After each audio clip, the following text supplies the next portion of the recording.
So, let's talk Loki Season 1 and my review. So, as they have done each episode, which I actually think for this particular series, the episode count was very well done. And how they handled coming up with all of the different ideals. And just so you know, when it comes to television shows, it's a little bit more spoilerific. So if you haven't watched all of it, or you're only halfway or something, jump off now. And if you're wondering where you are at the Geek Protagonist channel. That's right. So,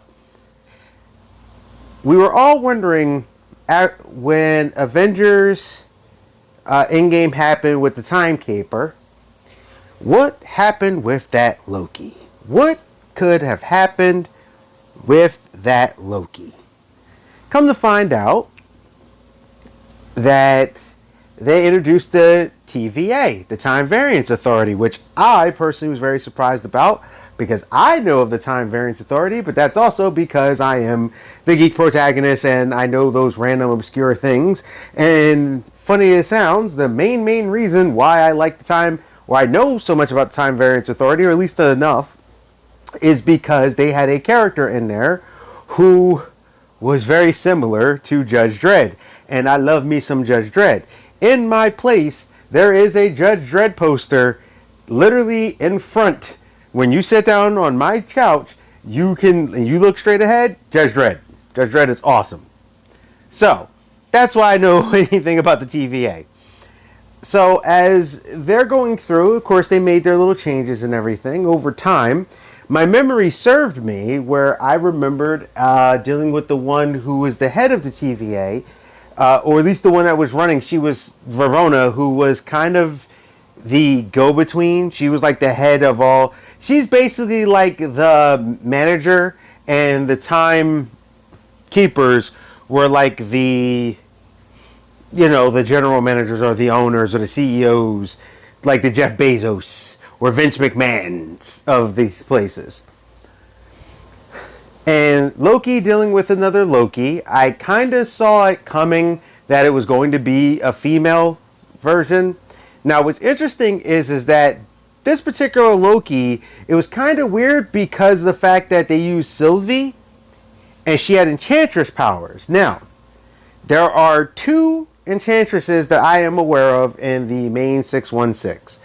There is Sylvie, who Loki in the comics thought it was funny to say, hey, what if I made a human think they were Asgardian, and gave her basically imbued her with magical abilities to make her think she was Asgardian, to make her think she was special, and also to give her like enchantress powers, which in turn she was called Enchantress.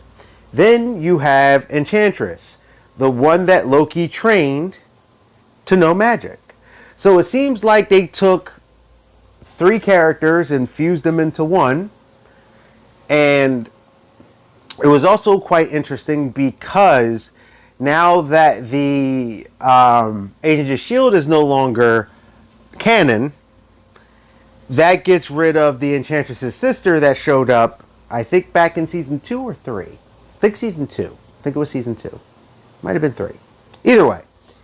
So this did it a little different. And at first, it was kind of racking my brain because I was like, it was one of those things where I was having trouble accepting right away because I'm like, why are you using Sylvie? Sylvie is this character. And I kind of had to get used to like, okay, let them tell the story. She's trying to break away from the idea of Loki and what they were. Now, it was cool in the sense that they were able to utilize Loki to go through the same journey he went through over the course of the season that he went through in the films, that by the time Infinity War happened, Loki came full circle into who the good person that Loki can truly be. So, I like the fact that they were able to retell that story in a different way and still make it work But Loki had to face himself in order to do this. And he also had to understand his place in the universe and who he is and everything like that. And it was very, very, very interesting how they went about that. Now, I did see some controversy. Yeah, I said it, controversy, where they were talking about how they were excited to bring the forefront that Loki is technically bisexual, but really I think pan. If you don't know the mythology, just look up Sleipnir and how Odin got his horse. That's all I'm going to go into that. Let's just say something happened, and I'll put it, matter of fact, I'll make it even easier for you. Sleipnir, the horse, is one of Loki's kids. So is the Midgard serpent. So is Hela, the real version, not the MCU version. Even in the comic books, they went more with the traditional Hela is his daughter. So is Fenrir, the giant wolf. They are all his children. There's reasons why Loki had those kind of kids. Well, at least with the horse. But just saying. So Loki is very, very open. Now, they have a quick, they have a quick conversation. And I seen some people getting upset. It was like the third episode, I think, where they're on a train and she goes, they're Mrs. Loki or Mr. And he goes, neither. Like, he basically doesn't deny, go, oh, no, only Mrs. He goes, there's no Mr., there's no Mrs. And people apparently lost their minds. Loki is a bisexual character. And also, too, if you're not harboring on it, it is fine. People in normal conversation, especially when they're getting to know you, may ask, hey, are you married? Are you with someone? Do you have kids? What's your age? I've had people ask me all of these kind of questions in normal conversation. They were having a normal conversation. So, I like the fact that Loki seemed a little bit out of his depth. Now, some people may feel as though Loki was a little bumbling compared to Sylvie, but Sylvie had a different type of life and she's used to this kind of world, running, jumping, things like that. So for her, she's going to be a little bit more assertive to what's happening versus Loki. But Loki had to learn how to adapt. And I thought that that was very, very, very interesting how Loki is like experiencing someone who's ancient and has seen the world and seen the 9 realms and everything, is experiencing something that he's never experienced before and didn't know fully how to take it. And it was also very interesting to see that how the variance between the two of them, how they lived, how they grew up, how they were, differentiated. Now, some people might find it weird that Loki fell in love with Loki, basically, but in all actuality, if you have a person that has enough things like you, but yet enough variations from you, those can be key points to have you fall in love with them. So that was very interesting, and I liked the spike and everything, and I definitely enjoyed in seeing the Thanos copter. We finally got the Thanos copter in the MCU. I was wondering how y'all were going to do it. Yes, that's fine. That was one of the few checkpoints. I'm like, I want to see if you guys are going to actually figure out a way to put the Thanos copter in here. I also found it interesting that there was a giant head that, from what I could tell, was a version of Yellow Jacket. In the episode where they were at the place with the variation of Lokis, and you had the older, more Jack Kirby looking comic book version of Loki, which Loki, to me, in the older things before they kind of came with the MCU, did look like an older kind of guy. So I thought that was very cool. And I like the fact that the different Lokis had different stuff. I was still very curious about Boastful Loki. And I know some people are probably like, well, why didn't you have a problem with a black version of Loki? Well, these are time variants. These are deviations. These are variations. In another realm, one person, can go into your gene pool and change up most of your gene pool. Maybe on that Earth, things are opposite. Like that's why Loki had a hammer. There's Boastful Loki, there's so many factors. Now, I did thoroughly enjoy the time variant that looked like Loki and had Loki for president, which reminded me more of the one from the comic book when they did the Loki for President storyline. And I really actually like that look of Loki, and I'm glad in the comics Loki has been sticking more with that suit and tie kind of look. I don't know why. For some reason, to me, it just fits Loki. And it's funny because it reminds me of the Ultimates version when the Ultimates version was coming out with suit and ties. So I thought that was really cool. And also, that was one of the funniest things I've ever seen when all the Lokis fought each other and the alligator bit him and he screamed like, ah! And then they just went nuts and you find out all of them were Lokis. And it was just interesting how they did that. Now, with that being said, where they got to and how they did, which I was starting to get worried that the ending was going to be Loki running the whole thing. I was like, I hope it wasn't Loki, and then come to find out it was not. It was Immortus. Now, if you don't know who Immortus is, that is the oldest version of Kang the Conqueror. And we got this more quirky one who's like, hey, I'm old, I get reincarnated. He's explaining the timelines.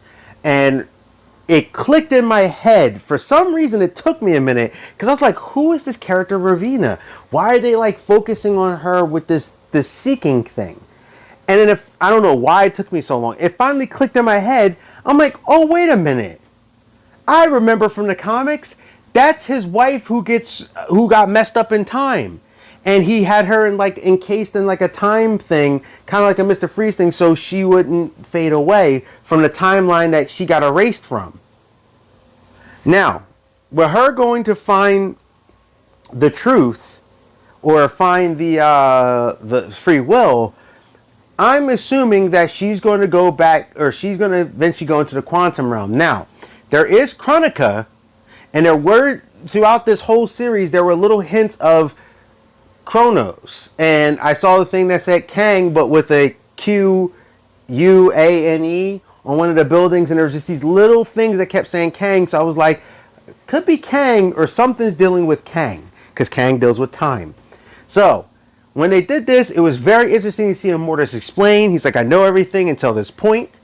And he's like, this is where it starts. And then they branched. But he also explained, which I thought was very cool. Because this series alone set up 2 young Avengers. You have Kid Loki, or technically King Loki, and Iron Lad. Because he's he's Kang.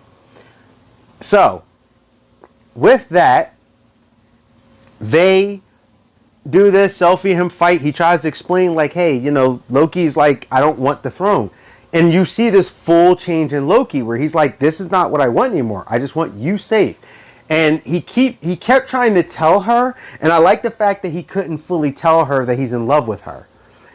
And I thought that was interesting because if he would have been able to tell her that might have been the main thing to stop her. But because they showed that they cared and she showed she felt the same way, but without those words being said, she still finished her mission. Now, in turn, you have the TVA. The situation happens. She kicks him through. And he's there. Now, my question is he in an alternate timeline? Or did something happen? Because Immortus explained that he and others like him became aware of the multiverse and the timeline. And they had the big multiversal war. Which does put it on a different kind of level with them exploring the multiverse because there's so many options you have. And by them exploring the multiverse, he was explaining like, look, I'm doing this and I'm keeping the time variance, which my guess is that since there were still time variants throughout, that maybe he's eliminating or trying to keep in touch the ones that are good. If you get my drift, like he's like, I don't want too many of these going out because they could turn bad. So he told them, like, you could take over the TVA and keep this going, or you can kill me and I'll come back later and you have to deal with a much worse version of me. And this could also lead to the Council of Kangs. And I think the clock lady, because I can't remember her name, Miss Minutes, I think she's been working for him the whole time. And not him, but I think the actual Kang the Conqueror. So now this is starting to fit more into why it would go in. Because I was always questioning. Also found it funny that he said, like your shoes, like your hair, like your nose. Because a lot of people made a comment about how big that guy's nose is. And I got a feeling he ad-libbed that because people talked about it, but it's, it's something that's, feature, and I think it's cool that he did it. I was wondering about Kang, and no, for anybody, some people will ask, oh, did you have a problem with him being a black guy? I'm like, not really, because I don't actually know what Kang is. I've seen a Mortis be one way, but they've already shown that variations can be different, and I have seen a Kang who is Egyptian, so I don't really know. So whatever you kind of put him as, most of the time I'm used to this guy. He's purple. Yeah, like Iron Lad seemed Caucasian, but he could have also been Egyptian. So I don't know. So that one's one of those ones where I can't really say because Kang is a lot of things. But Kang is a great character that they can actually continuously deal with throughout going forward in the MCU. And now it makes sense with the quantum realm, with the Chronica, with that city, because once I saw Immortus, I was like, wait, if he's talking about this and she's saying I'm like, you know what, the quantum realm is in a weird time place. Maybe he's there and, we'll finally get to see Damocles. Damocles is like one of my favorite things ever in Marvel. The ship of Kang, that's like the big sword. It's just really cool. But there's a lot of things now. Now that they set this up, I can see how Spider-Man works. Maybe with all these branching timelines, now Spider-Man goes into the multiverse and they're speeding up to where they're supposed to be in these branches. From one point, they lead to many choices and free will.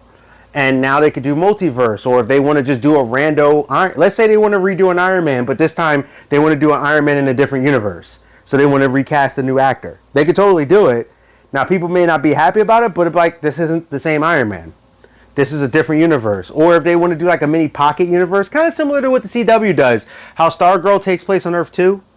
So right now they have not mixed in, and how Titans takes place on a different Earth. They can actually play with that. And I think there's a lot of potential for Marvel there to do some stuff and maybe course correct a little bit on some things and have some fun. So I really like that this version of Immortus is kind of crazy. I don't think that Kang is going to be as quirky as him. I kind of want to see that boastful, straightforward, mean Kang versus Immortus, who's kind of lived so long that he's to the point of whatevers. So I don't know, but I really did like it. I thought the whole setup, I thought the pacing of the show was good. I liked how they went to stuff. I like that they did not dwell on the fact that Loki is bisexual, or he's a part of that community. I thought that was really well done, and my rating is, I say it's a should buy. I thoroughly enjoyed it.